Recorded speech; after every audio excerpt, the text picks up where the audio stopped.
오늘 같이 보실 하나님 말씀 마태복음 26장 1절에서 16절에 있는 말씀입니다.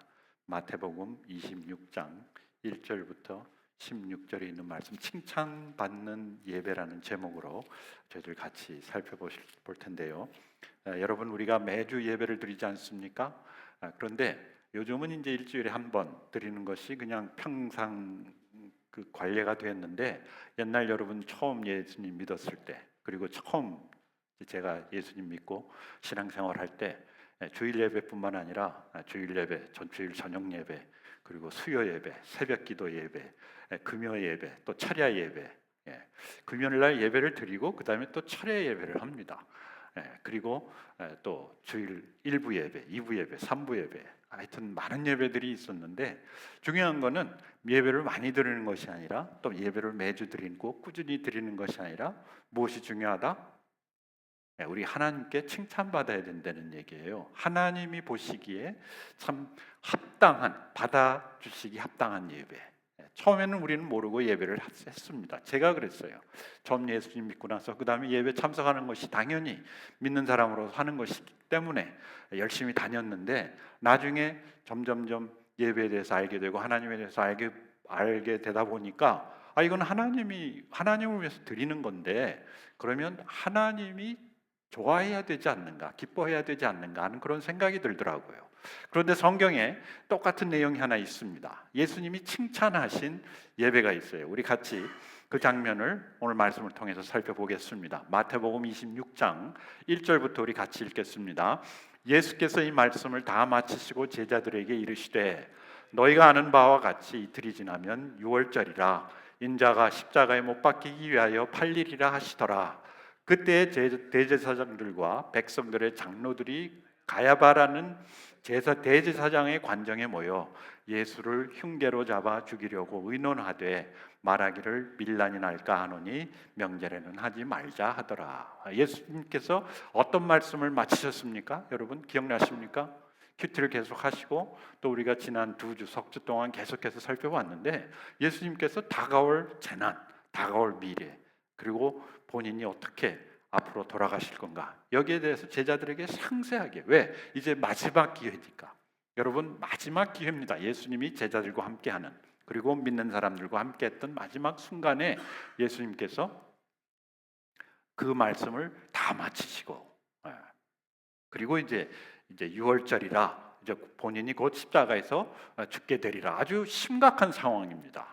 그리고 아주 긴박하다고 얘기를 해야 되겠죠. 그냥 한 시간이 굉장히 중요한, 소중한. 그런데 그때 대제사장들과 그 유대인들의 신앙생활을 인도하던 그 제사장들, 그리고 백성들의 장로들이 가야바라고 하는 대제사장의 관정에 모여, 그 대제사장 집이 있는데 거기에 모여서 이들이 한 게 뭡니까? 한 게 예수를 흉계로 잡아 죽이려고 의논했다. 참 놀라운 사실이죠.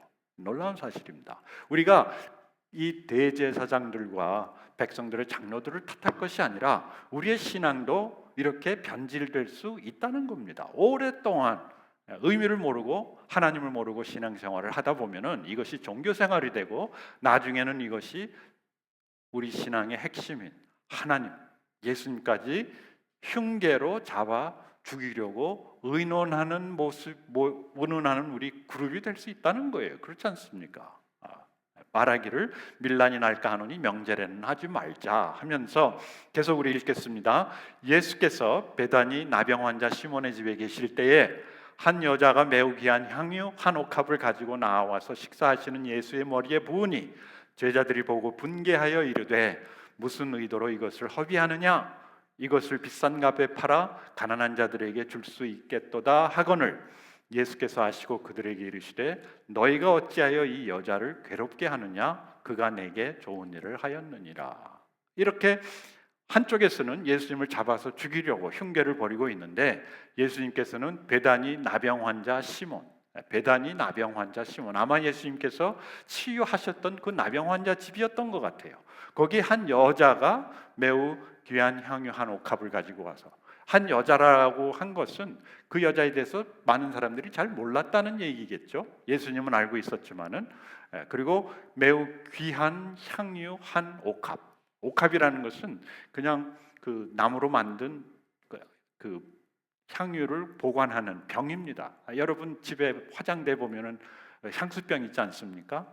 이제 그런 건데 그것을 나무로 만들어 가지고 거기에다가 이제 향유를, 이 향유가 뭐냐면은 자신이 결혼할 때, 시집 갈 때, 특히 여자분들은 시집 갈 때 그것을 팔아 가지고 결혼 자금을 마련한다든지 아니면은 그것을 가지고 가서 남편을 기쁘게 해줄 때 쓰는 그런 목적으로 이것을 평생 모으는 겁니다. 그런데 여기 보니까 그것을 비싼 값에 팔아 가난한 자들에게 줄 수 있지 않느냐.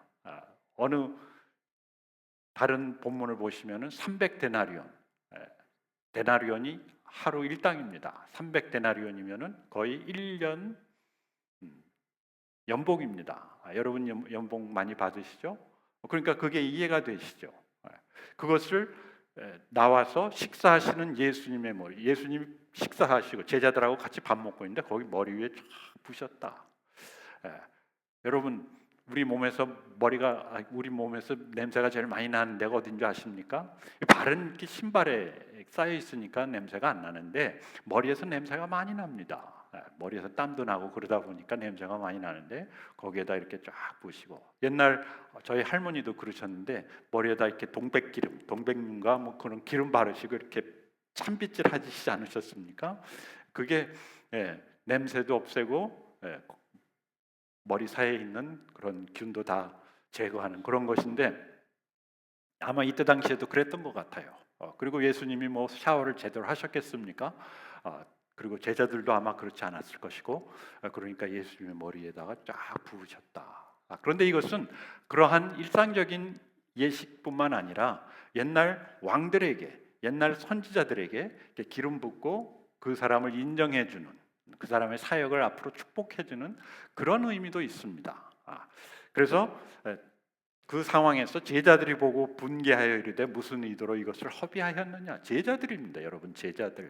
제자들이 무슨 의도로 이것을 허비했느냐. 이 사람들은 무엇을 생각하고 있습니까? 그것을 비싼 값에 팔아 가난한 자들에게 나눠줄 수 있는데 그 돈 많은 것을 왜 아깝게 예수님 머리 위에 붓고 허비했느냐. 예수께서 아시고 그들에게 이르시되 너희가 어찌하여 이 여자를 괴롭게 하느냐. 그가 내게 좋은 일을 하였느니라. 그 사람이 나한테 좋은 일 했는데 그거 갖고 너희들이 왈가왈부할 게 뭐냐. 그렇게 말씀하신 것이죠, 예수님이. 자, 그다음에 계속 읽겠습니다. 가난한 자들은 항상 너희와 함께 있거니와 나는 항상 함께 있지 아니하리라. 이 여자가 내 몸에 이 향유를 부은 것은 내 장례를 위하여 함이니라. 내가 진실로 너희에게 이르노니 온 천하에 어디서든지 이 복음이 전파되는 곳에서는 이 여자가 행한 일도 말하여 그를 기억하리라 하시니라. 내가 예수를 너희에게 넘겨주리니 얼마나 14절이 빠졌네요. 왜 빠졌는지 잘 모르겠는데 이게 이제 가룟 유다가 나가가지고 예수님을 파는 장면입니다. 하니 그들이 은 30을 달아주거늘 그가 그때부터 예수를 넘겨줄 기회를 찾더라. 예수님 그래서 여러분 성경을 갖고 다니셔야 됩니다. 26장 14절이 무슨 내용이냐면은 그때 12 중에 하나인 가룟 유다라는 자가 대제사장들에게 가서 말하되, 가룟 유다, 가롯이 아니고 가룟입니다. 가리옷인데 짧게 줄여가지고 가룟. 유다가 대제사장들에게 가서 말하되, 갑자기 유다가 그 자리에서 일어나서, 가룟 유다가 일어나서 대제사장들, 아까 얘기했던 대제사장들, 그 제사장들이 뭘 하려고 계획하고 있었습니까? 예수님을 잡아서 죽이려고 하는 그들을 직접 찾아가서 내가 예수를 너희에게 넘겨주리니 얼마나 주려느냐 하니 그들이 은 30을 달아주거늘, 은 30냥. 그가 그때부터 예수를 넘겨줄 기회를 찾더라.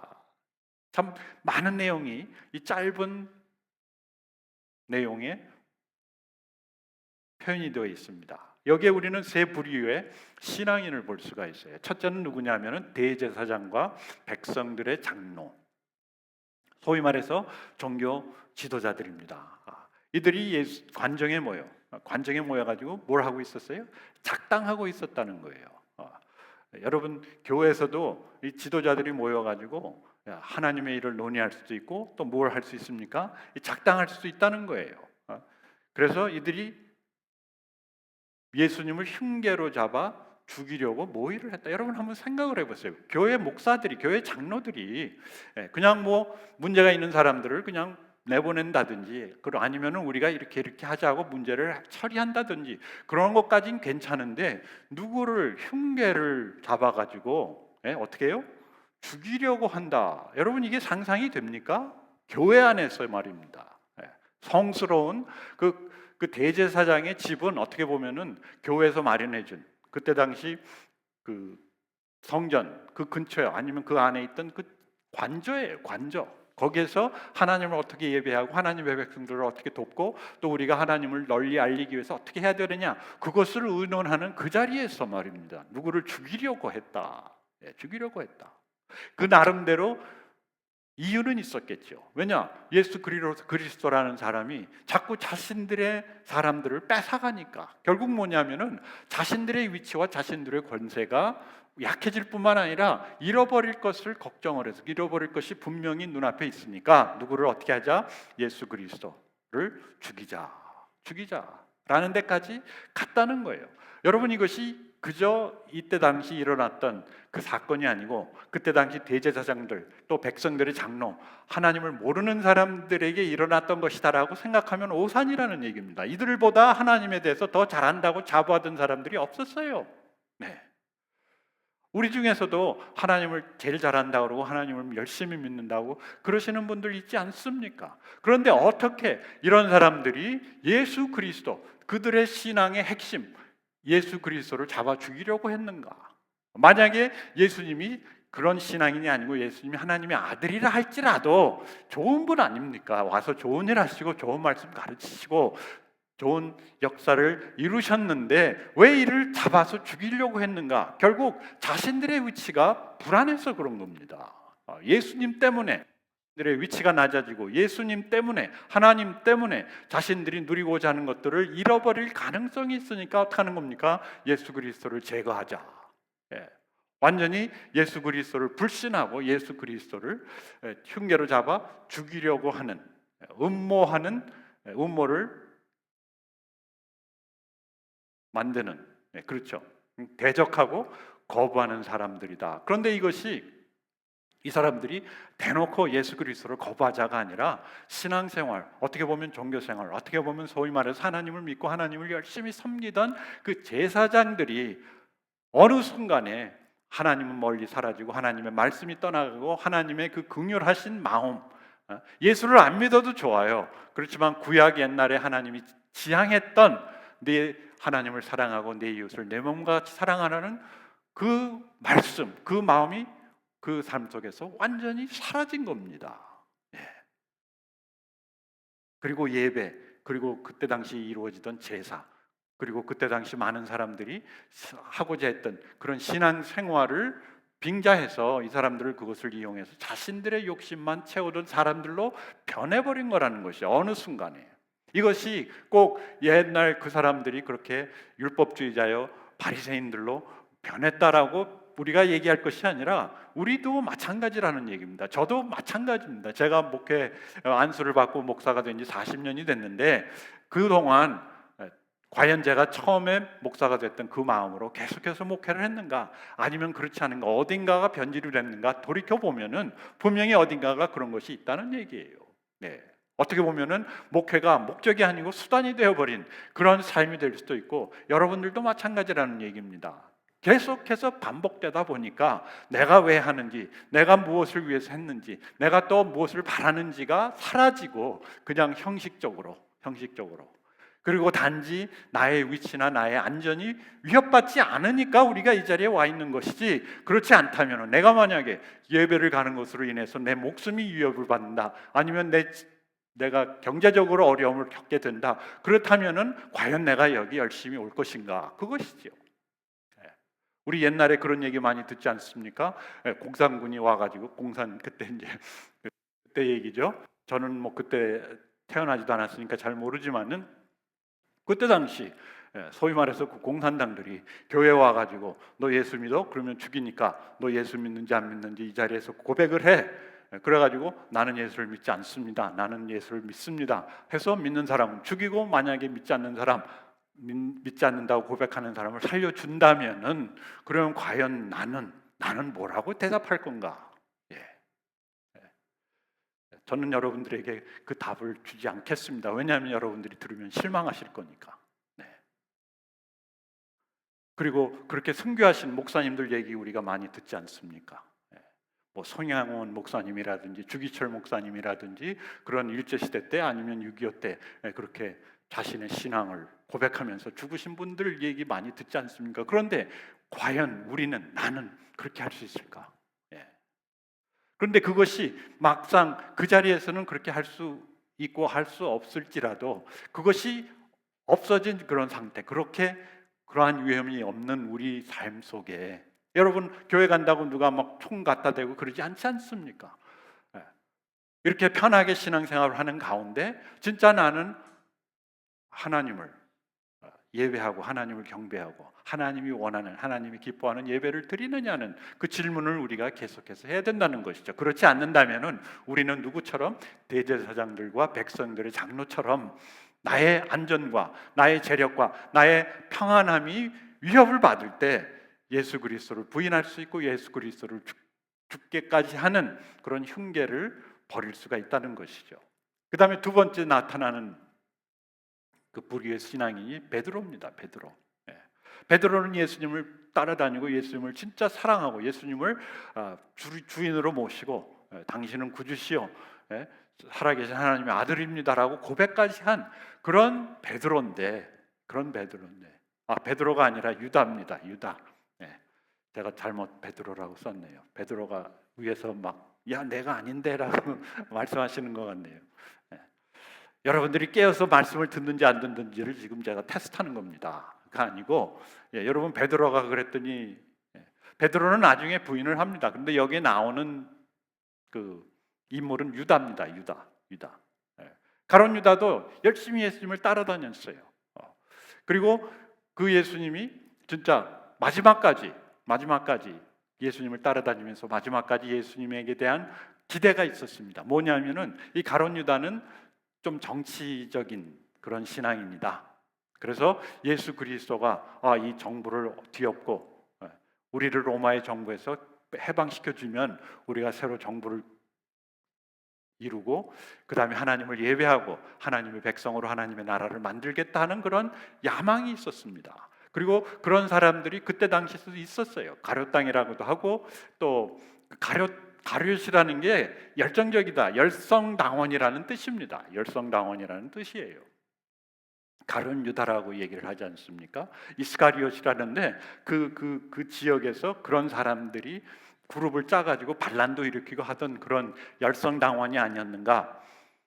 그런데 이 가룟 유다가 갑자기 예수님의 얘기를 듣다 보니까 3년 동안 따라가다 보니까 이 사람이 분명히 능력도 있고 분명히 정부를 뒤엎을 수 있는 그런 상황이 됐는데도 불구하고 예수님은 계속해서 뭐라고 말씀하십니까? 자기는 이제 십자가에서 죽겠다고 자꾸 얘기를 하거든요. 결국은 자기가 생각했던 그런 하나님의 나라 그리고 자기가 이루고자 했던 그런 해방 이것이 예수님을 통해서 같이 이루어졌으면 좋겠는데 예수님이 그 길을 가지 않겠다고 자꾸 선언을 하니까 더 이상 가룟 유다는 예수님이 필요하지 않았던 것이죠.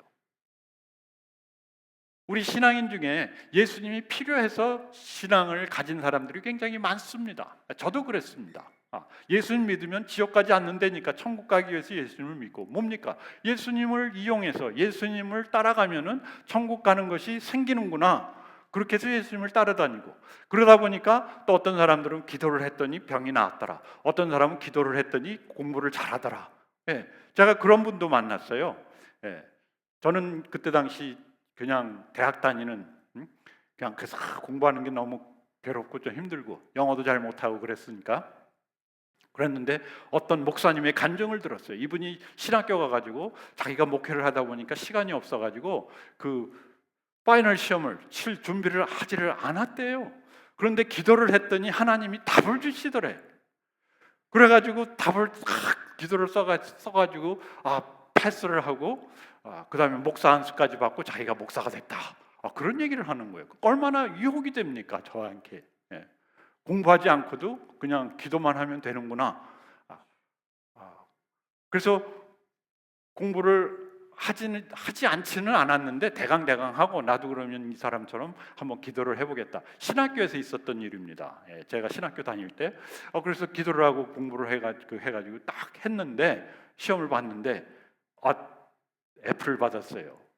점수가 나오질 않았습니다. 그래서 제가 담당 교수님한테 가가지고 교수님, 나는 하나님의 계시를 받고 지금 목사가 되기 위해서 여기까지 왔는데 당신이 이것을 나한테 패스를 안 주면은 나는 그러면 목사가 되지 못하고 그렇게 되면 당신은 하나님의 나라에 일을 방해하는 방해꾼이 됩니다. 그랬더니 교수님이 뭐라 그러냐면은 너 진짜 하나님의 부르심을 받은 게 맞냐? 그래서 네, 맞습니다. 제가 꿈에서 딱 봤더니 그 PC라는 그 글자가 딱 구름에 이렇게 보이더라고요. 그래서 Preach Christ라고 제가 생각을 하고 제가 하던 직장 일을 다 포기하고 신학교에 왔습니다. 그랬으니까 Preach Christ를 할 수 있도록 저를 패스시켜 주십시오 했더니 교수님이 가만히 생각해 보더니 너 무슨 일 했냐? 그래서 저는 직장에서 엔지니어로 일했습니다. 그랬더니 그분이 하는 얘기가 그 PC가 혹시 퍼스널 컴퓨터가 아니냐?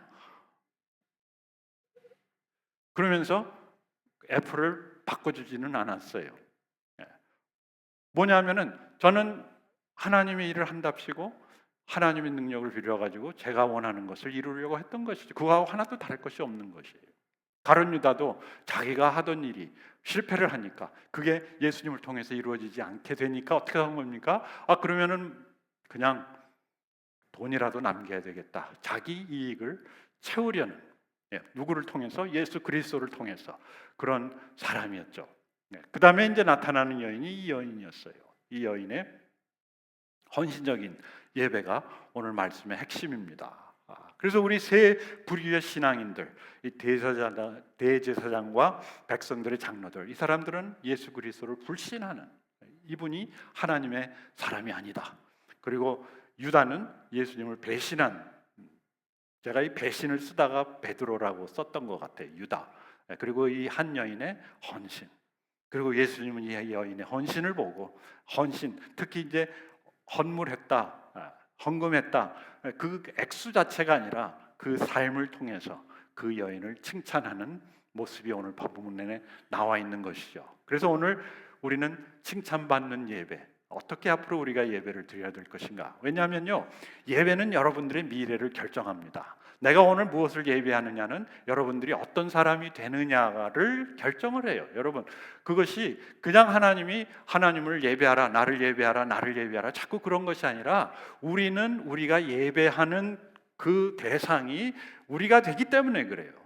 여러분, 그래서 그래서 그 우상이 위험한 것이 뭐냐면은 우리가 자꾸 예배하다 보면은 우상 숭배라고 그러는데 우상을 예배하다 보면은 우리가 뭐 같이 됩니까? 그 우상 같이 돼요. 그래서 요즘 젊은 아이돌이라고 그러지 않습니까? 그 우상이에요, 우상, 아이돌. 그 영어로 아이돌, 한국말로는 우상. 그리고 그 아이돌들을 따라다니는 애들 보면은 진짜 돌 같아요.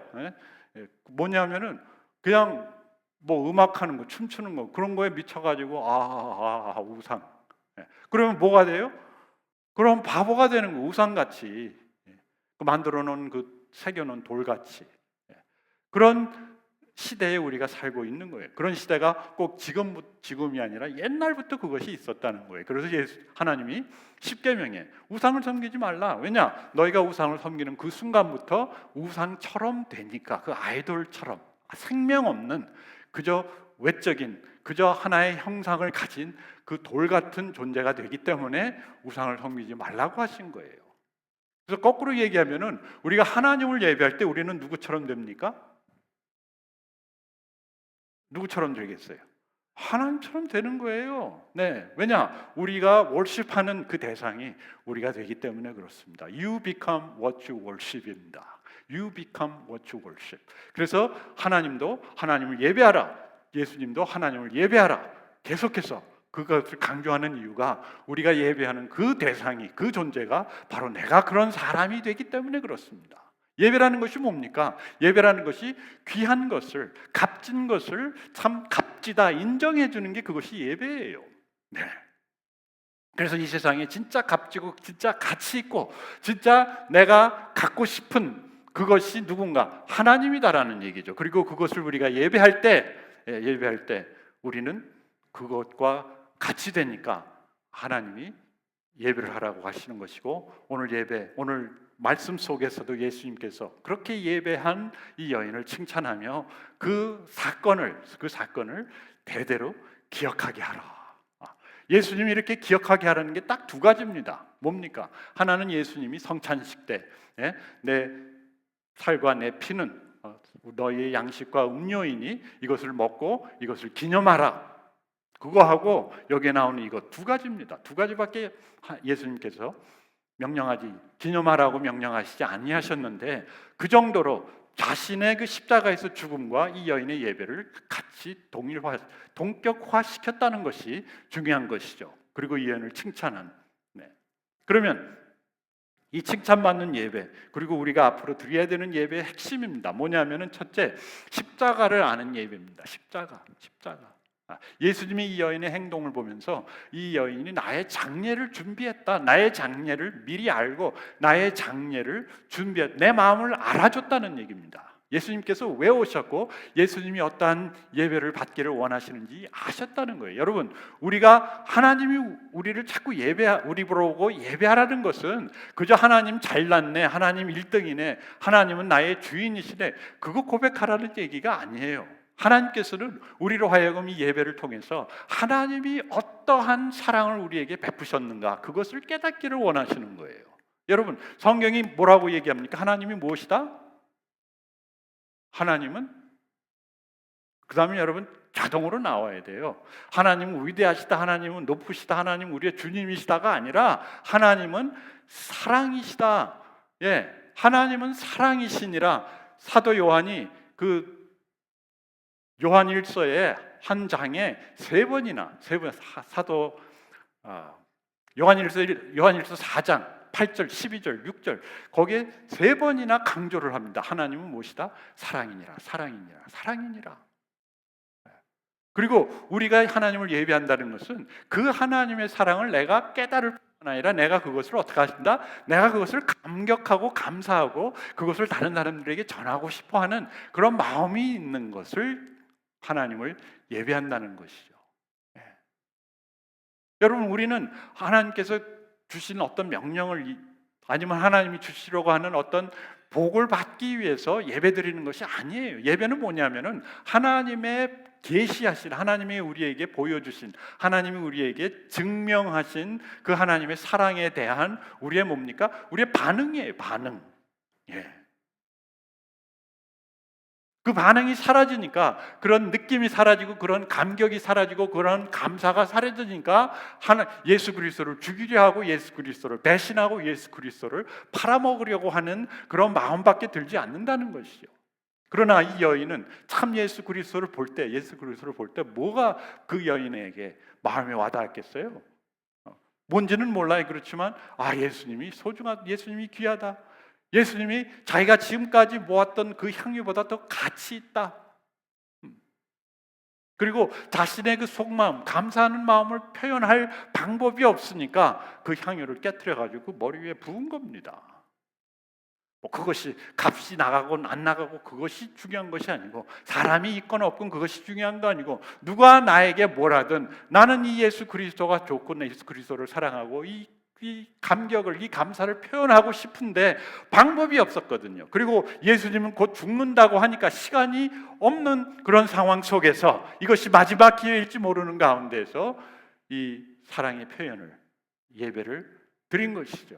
십자가를 아는 예배. 우리는 자꾸 십자가로 돌아와야 됩니다. 여기 십자가가 걸어놓는 십자가가 아니라 그것이 우리의 신앙의 대상이요, 신앙의 근본이요, 신앙의 밑바탕입니다. 예. 십자가를 볼 때마다 우리는 무엇을 기억해야 됩니까? 하나님이 나를 이렇게 사랑하시는구나. 내가 아직 죄연됐을 때, 내가 연약할 때, 내가 경건하지 못했을 때, 내가 원수 되었을 때, 누구의 원수? 하나님의 원수 되었을지라도 하나님께서 그 예수 그리스도를 아끼시지 아니하시고 나를 위해서 죽게 하셨구나, 희생하셨구나, 주셨구나. 예. 그것이 우리 예배의 근거입니다. 그것을 누가 알았어요? 이 한 여인이 알았다는 얘기예요. 그 다음에 두 번째, 아낌없는 예배입니다. 아낌없는 예배. 이것이 1번과 같이 연결이 되는 건데, 이 여인은 아낄 게 아무것도 없었어요. 아니면 자기가 가지고 있는 그 무엇도 예수님의 자신을 향한 사랑에 대한 보답이 될 수가 없었어요. 그러니까 그동안 자기가 그렇게 귀하게 모았던 것, 그냥 하나님 머리, 그러니까 예수 그리스도의 머리에 부을 수밖에 없었던 것이죠. 여러분, 제가 헌금 많이 하라고, 돈을 많이 희생하라고 뭐 그런 얘기가 아닙니다. 그 안에 있는 그 감격과 감사를 표현하기에 아무것도 아낄 수가 없었다는 것이죠. 한번 생각해 보십시오. 1만 달란트 탕감받은 죄인이, 그 몇백 데나리온 그거 뭐 상관하겠느냐는 것이죠, 여러분. 아낌없는 예배. 그런데 그러한 감격, 그러한 감사가 없는 다른 제자들, 여러분 제자들이 그냥 평신도가 아니고 제자들, 예수님을 3년 동안 따라다니는 제자들이 야 그거 팔아가지고 가난한 사람들에게 나눠주면 좋은데 왜 그걸 그렇게 아깝게 예수님 머리에 부었느냐, 낭비했느냐. 네. 여러분, 사랑에는 낭비라는 게 없습니다. 사랑에는 아까운 것이 없습니다. 성경에도 분명히 그렇게 얘기하지 않습니까? 우리를 위하여 그 외아들을 아끼시지 아니한, 그게 사랑이에요. 그게. 그러니까 그러한 사랑에 이 여인도 똑같이 아낌없이 자신의 마음을 표현한 것이죠. 그 다음에 세 번째가 향기 나는 예배. 향기. 좀 상황이 어수선했어요. 갑자기 어떤 여인이 나타나가지고 예수님의 머리 위에다가 막 향유를 붓고, 머리를 뭐 잘라주셨는지 그거는 모르겠지만은 막 그러니까 한쪽에서는 예수님을 잡아가지고 죽이려고 하고, 또 제자들은 그 비싼 돈, 그 많은 돈을 낭비하느냐 막 그런 얘기하고, 또 한 사람은 나가가지고 예수님을 팔아먹을 생각하고, 그런 어수선한 그런 상황 속에서 누가 무엇을 어떻게 해야 될지 모르는 상황, 우리가 어떻게 예배를 드려야 되고 어떻게 섬겨야 되고 내가 신앙생활을 어떻게 해야 되는지 모르는 그런 상황, 그런 어지러운 상황 속에서 한 가지 확실했던 건 뭐냐면은 이 여인의 예배로 말미암아 그 자리가, 그 상황이, 그 장소가 향기로워졌다.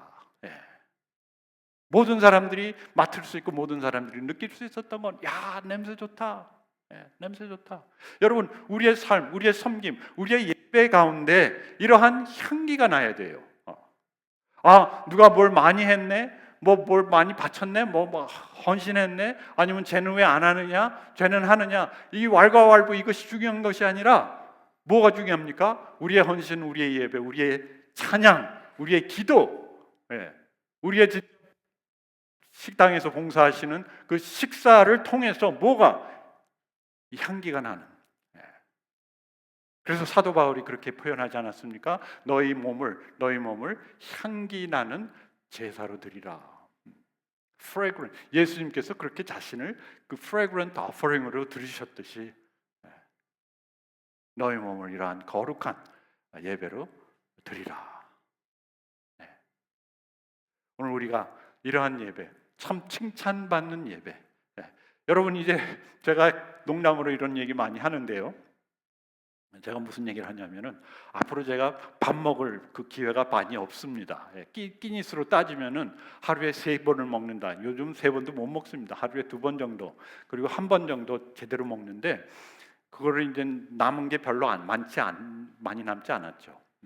예린이는 많이 남았는데 나는 별로 남지 않아가지고, 그러면 한 끼를 먹더라도 좀 제대로 먹자, 이게 이제 제 생활 모토가 되어버렸는데, 여러분, 이제 우리가 예배 드릴 수 있는 그 숫자도 많이 남지 않았어요. 그렇지 않습니까?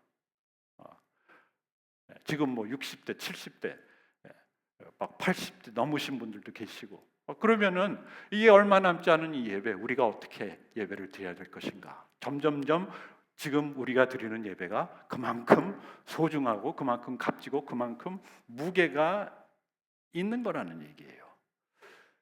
이것을 하나님께서 보시고, 야, 착하고 충성된 종아, 내가 네 예배가 참 마음에 드는구나. 그리고 이것을 많은 사람들이 기념할 수 있도록 후세에 알려라 라는 칭찬을 받는다면 얼마나 감사하고 얼마나 좋겠습니까? 앞으로 우리가 이런 예배로 예수님께 칭찬받을 뿐만 아니라 참 이 교회에 오니까 참 당신을 보니까 참 당신 곁에 있으니까 향기가 납니다를 우리가 체험하는 귀한 여러분들도 우리 교회 저 자신이 되기를 예수님의 이름으로 축복합니다.